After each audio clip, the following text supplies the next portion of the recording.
ஒன்று யோவான் 5ஆம் அதிகாரம் 4ஆம் வசனத்தை 5ஆம் வசனத்தை வாசிக்கிறேன். தேவனால் பிறப்பதெல்லாம் உலகத்தை ஜெயிக்கும். நம்முடைய விசுவாசமே உலகத்தை ஜெயிக்கிற ஜெயம். இயேசுவானவர் தேவனுடைய குமாரன் என்று விசுவாசிக்கிறவனை அன்றி இந்த உலகத்தை ஜெயிக்கிறவன் யார்? இதுல நாம் ஓவர் கமர்ஸ், ஜெயாளிகளை குறித்து நாம் வாசிக்கிறோம்.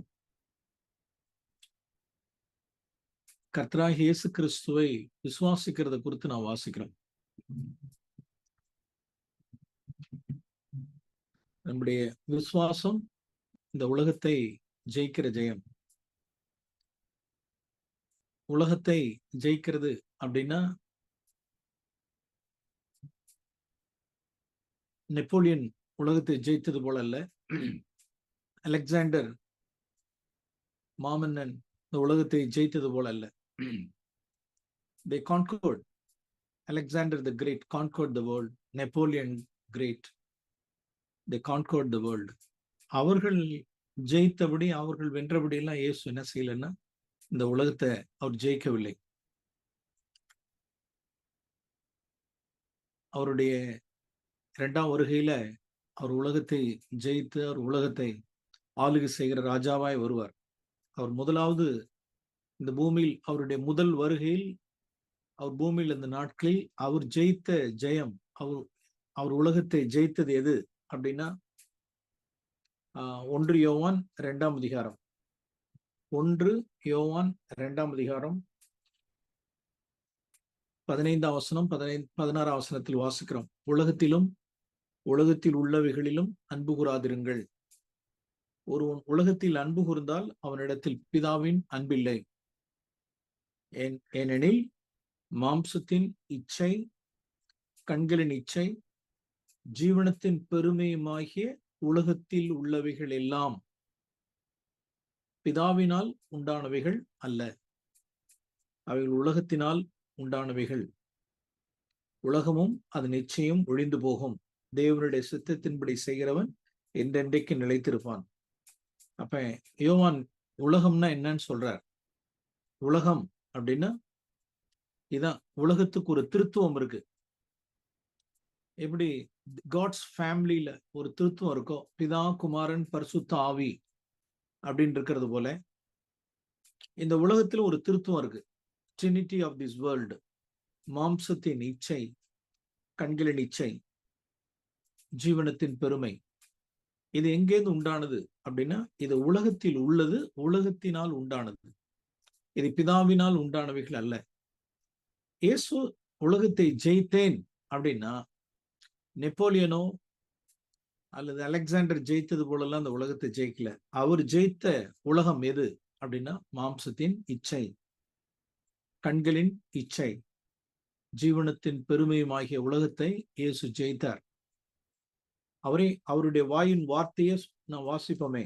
யோவான் எழுதின சுவிசேஷம் 16ஆம் அதிகாரம். யோவான் எழுதின சுவிசேஷம் 16ஆம் அதிகாரம் கடைசி வசனத்தில் இப்படி வாசிக்கிறோம். 33ஆம் வசனத்தில் கடைசி பார்ட். உலகத்தில் உங்களுக்கு உபத்திரவம் உண்டு, திடன் கொள்ளுங்கள், நான் உலகத்தை ஜெயித்தேன்.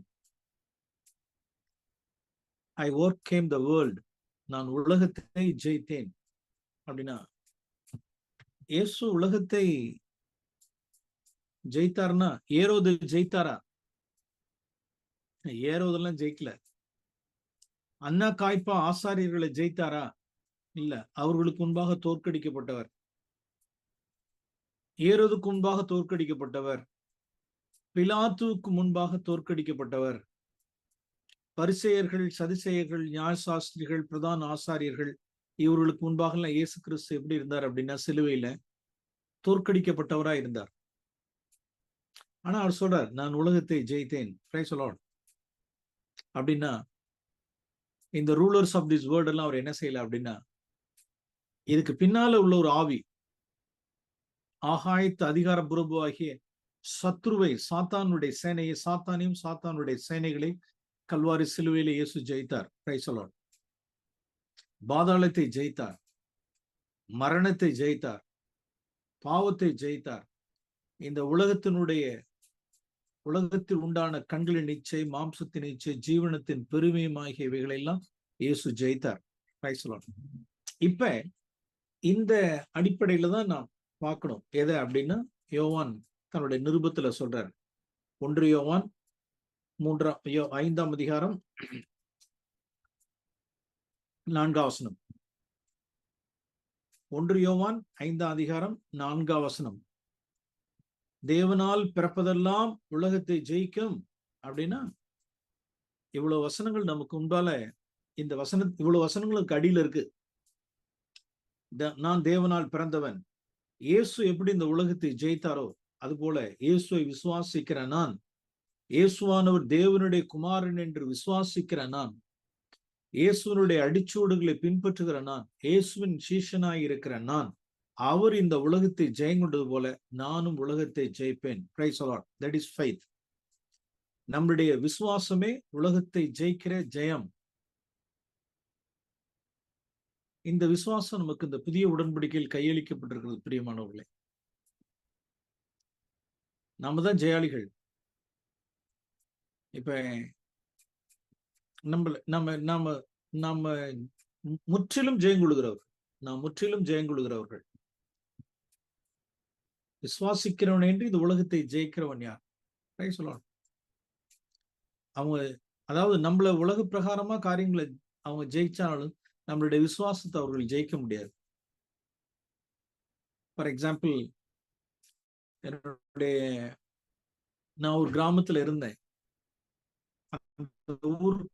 அந்த ஊருக்கு வந்து விக்கிரக ஆராதனை நிறைந்த அந்த ஊருக்கு வரி செலுத்தணும்னு சொன்னாங்க. அந்த கோயிலுடைய அந்த பல்லக்குகளை போல அந்த தெய்வங்களை, விக்கிரகங்களை அப்படியே வீதி உலா மாதிரி அழைச்சிட்டு வருவாங்க. அதுக்கு வான வேடிக்கை செய்வாங்க. வான வேடிக்கைகள், தேர் மாதிரி இழுக்கிறது, மற்ற காரியங்கள். இதுக்காக ஒவ்வொரு வீட்டுக்கும் வரி. சார், என்னால இந்த பணத்துக்குலாம் அதுக்கெல்லாம் என்னால பணம் தர முடியாது. ஊர்ல ஏதாவது பப்ளிக் ஒர்க்ஸ் மாதிரி ஏதாவது லைப்ரரி கட்டுறீங்களா, இல்ல ஓவர் டேங்க் கட்டுறீங்களா, இல்ல ஏதாவது பொதுவான காரியங்கள் செய்யறீங்கன்னா நான் பணம் வந்து மற்றவங்களுக்கு 500 போடுறீங்களா 100 சேர்த்துட்டு நான் தரேன். ஆனால் இந்த மாதிரி காரியங்களுக்கு என்னால கொடுக்க முடியாது. I M A Christian. எனக்கு இது மேல எனக்கு நம்பிக்கை கிடையாது. என்னை வற்புறுத்தாதீங்க. சார், இதெல்லாம் வரி எல்லாம் போட்டாச்சுன்னா அவ்வளவுதான். அதுல வந்து இந்து, முஸ்லீம், கிறிஸ்டியன் எல்லாம் கிடையாது. கொடுத்துதான் ஆகணும் நீங்க அப்படின்னு அந்த ஊரை விட்டு நீங்க காலி பண்ணணும். ஏங்க, ஊர்ல இருக்கிறதுக்கும் அதுக்கு என்னங்க? இல்ல, ஊர்ல இருந்தா கொடுக்கணுங்க. ஊர்ல இருந்தா நீங்க கொடுத்து ஆகணும். அப்படியா? ஊரை காலி பண்ணிக்கிறேன். என்னுடைய வீட்டு ஓனர்கிட்ட டிஸ்டர்ப் பண்ணி அவரை வீட்டை காலி பண்ணுங்க சொல்லுங்க. ஓகே, நான் காலி பண்ணிக்கிறேன். இப்ப அவர்களுக்கு முன்பாக என்ன கிராமத்துல எப்படி சொல்லுவாங்கன்னா, வாத்தியார்பாங்க. என்ன ஆசிரியரா இருந்ததுனால வாத்தியார ஊரை விட்டு கிளப்பிட்டோம்ல அப்படின்னு. அவங்க ஜெயிச்சுட்டாங்க. ஆனால் எதை ஜெயிக்க முடியல அப்படின்னா, என் விசுவாசத்தை ஜெயிக்க முடியாது. என்ன ஊரை விட்டு காலி பண்ணலாம், அப்புறம் சரி ஜெயிச்சதாவே இருந்துட்டு போ. இயேசு கல்வாரி சிலுவையில அப்படிதான் தோற்கடிக்கப்பட்டவரை போலதான் காணப்பட்டார். Okay, price the Lord. Okay, ஊரை காலி பண்ணிக்கிறேன். அது எனக்கு நன்மைக்கே. அப்படி என்ன காலி பண்ண வைக்கிறாங்க, இந்த ஒரு இடத்துல இருந்து என்ன காலி பண்ண வைக்கிறாங்க அப்படின்னா என்ன அர்த்தம்? தேவன் என்ன வேற ஒரு இடத்துக்கு கொண்டு போறாருன்னு அர்த்தம். எனக்கு பெஸ்ட்டுக்கு கொண்டு போறாரு. அது அப்படிதான் நடந்தது. அதுக்கு நேரா தான் நடந்துச்சு. அது நம்ம அந்த இடத்துல எல்லாம் நம்ம வந்து என்ன செய்யக்கூடாதுன்னா, மாம்சத்தின்படி நம்ம போராடிட்டு கூடாது. Lord, you are moving me. என்ன நடத்துறீங்க? ஓகே, ஸ்தோத்திரம். அப்படியே நான் இணங்கி கொடுக்குறேன். அதுல God's ways are perfect. So நம்மளுடைய விசுவாசம் தான் உலகத்தை ஜெயிக்கிற ஜெயம். அல்லது ஒரு வாலிப பையனுடைய காரியத்துல,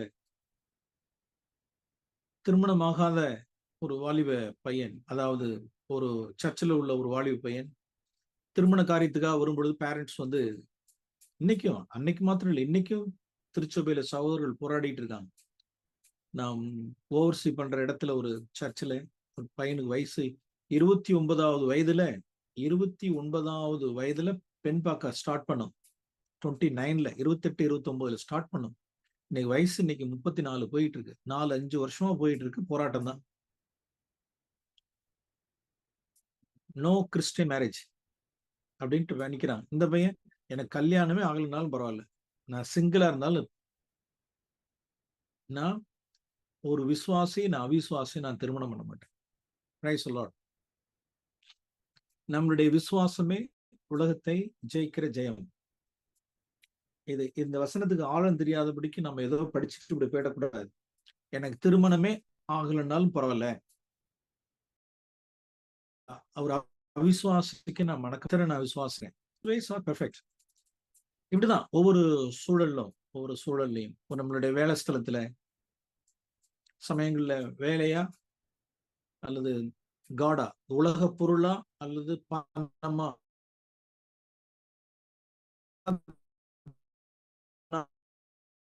வேலையா அல்லது காடா அப்படின்னு வரும் பொழுது என் விசுவாசத்தை நான் வித்து போட மாட்டேன். திருமணத்தை செய்யலைனாலும் பரவாயில்ல, என் விசுவாசத்தை நான் வித்து போட மாட்டேன்.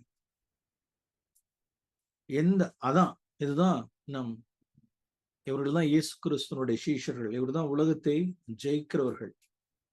4ஆம் வசனம் 5ஆம் வசனம், தேவனால் பிறப்பதெல்லாம் உலகத்தை ஜெயிக்கும். நம்முடைய விசுவாசம் தான் உலகத்தை ஜெயிக்கிற ஜெயம். நாம் இயேசு கிறிஸ்துவ இந்த விசுவாசம் அவரிடத்திலிருந்து நாம் கற்றறிந்த விசுவாசம்.